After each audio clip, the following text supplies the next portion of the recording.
Shalom, selamat pagi Bapak Ibu Saudara-saudaraku yang terkasih di dalam Tuhan Yesus Kristus. Kita bertemu kembali dengan Embun Surgawi pada pagi hari ini. Mari kita akan merenungkan kebenaran firman Tuhan. Namun sebelumnya mari kita berdoa. Bapa di surga, Allah yang kami tinggikan, Allah yang kami muliakan, kami datang kepadamu ya Tuhan pada pagi hari ini untuk menyampaikan kebenaran firman Tuhan. Biarlah urapi hamba-Mu ya Tuhan, sehingga firman Tuhan boleh menjadi berkat bagi kami semua ya Tuhan. Dalam nama Tuhan Yesus kami sudah berdoa dan mengucap syukur. Amin. Saudaraku yang dikasihi Tuhan, firman Tuhan pada pagi hari ini dengan tema momen dari Tuhan, saat yang tepat dari Tuhan. Firman Tuhan terambil di dalam Kitab Efesus pasalnya yang kedua ayatnya yang ke-10. Demikianlah bunyi firman Tuhan. Karena kita itu buatan Allah, diciptakan dalam Kristus Yesus untuk melakukan pekerjaan baik yang dipersiapkan Allah sebelumnya. Ia mau supaya kita hidup di dalamnya. Efesus 2 ayatnya yang ke-10. Saudaraku yang dikasihi Tuhan, pembacaan firman Tuhan terambil di dalam kitab Ester pasalnya yang keempat ayat 1 sampai 17. Saya tidak akan membacakan seluruhnya, namun dalam bacaan itu firman Tuhan dikatakan, jika diibaratkan sebuah film adalah adegan yang genting di dalam kitab Ester itu ya, hidup bangsa Yahudi dihadapkan dengan rencana pembantaian massal. Ester yang saat itu dalam posisi sebagai ratu berpeluang untuk menggagalkan rencana tersebut. Meskipun kecil, taruhannya sangat mahal. Ester bisa mati jika raja tidak berkenan kepadanya. Dalam situasi genting itu, Mordekai menyampaikan pesan kepada Ester. Siapa tahu, mungkin justru untuk saat seperti ini engkau beroleh kedudukan sebagai ratu. Terambil dalam Ester pasalnya keempat ayat 14. Bukan suatu kebetulan jika Ester ada di posisi sebagai ratu untuk melakukan sesuatu.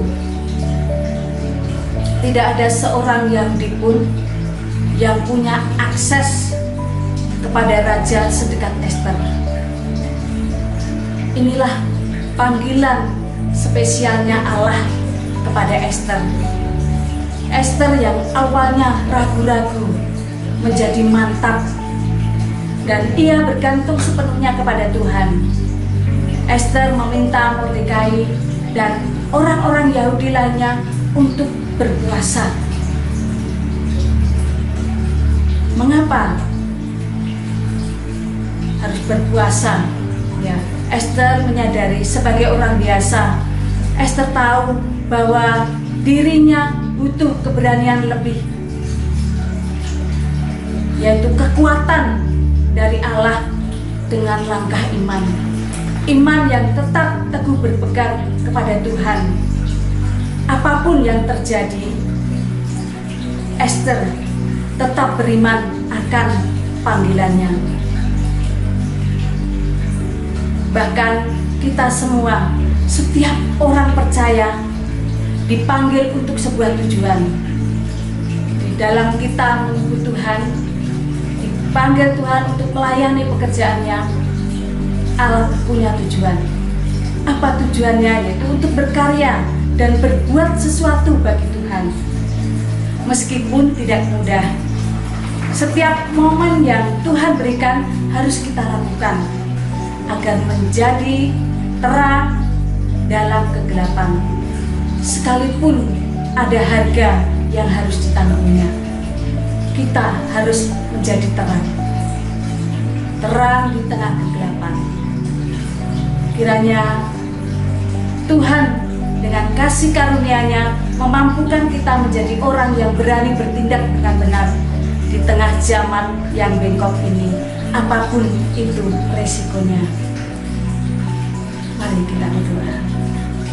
Terima kasih Tuhan Yesus untuk panggilan yang Tuhan berikan bagi kami, anak-anak Tuhan, orang-orang percaya, agar kami dapat melakukan sesuatu momen-momen penting yang dapat menjadi terang dalam kegelapan, sehingga banyak orang diselamatkan. Mari Tuhan, momen yang daripada Tuhan boleh kami nyatakan, kami lakukan untuk berkarya bagi Tuhan, sehingga banyak orang mengenal Engkau sebagai Tuhan dan Juru Selamatnya. Banyak orang dimenangkan dan percaya kepada-Mu. Terima kasih Tuhan Yesus. Hamba-Mu berhenti berbicara mengenai kebenaran firman, tapi biarlah orang-orang yang mendengar dan merenungkan kebenaran firman Tuhan akan tetap hidup dalam kehidupannya untuk melakukan sesuatu yang terbaik bagi Tuhan. Terima kasih Tuhan Yesus. Kami sudah berdoa dan mengucap syukur. Haleluya. Amin. Tuhan Yesus memberkati.